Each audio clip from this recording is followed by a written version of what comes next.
చాలా సంతోషంగా ఉందండి. నిజంగా ఆ వైకుంఠ ధాముడు కలియుగ ప్రత్యక్ష దైవాన్ని దర్శనం చేసుకోవడం చాలా అదృష్టంగా భావిస్తున్నాను ఈరోజు.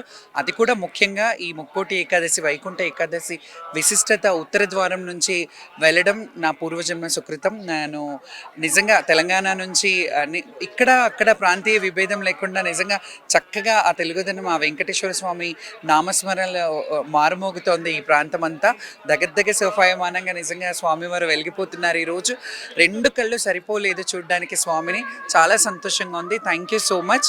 ఓం నమో నారాయణాయ, ఓం నమో వెంకటేశాయ. తిరుమల తిరుపతి దేవస్థానం వారి ఏర్పాట్లు ఎలా ఉన్నాయి? చాలా బాగున్నాయండి. చాలా చెప్పాలంటే చాలా స్ట్రిక్ట్‌గా కూడా ఉన్నాయి ఈసారి. మీకే తెలియాలి అది. మేమంటే అప్పుడప్పుడు వస్తుంటాం. కానీ వాస్తవంగా చెప్పాలంటే ఎక్కడికక్కడ ఏర్పాట్లు అందరి భక్తులకి వసతులు ఏర్పాటు చేయడంలో, క్యూ లైన్‌లు ఏర్పాటు చేయడంలో చాలా బాగా అనిపించింది. అంటే గతంలో వస్తున్నప్పటికీ కూడా ఈసారి కొంచెం ఫ్రీగా వెళ్ళిపోగలిగాం టైంకి.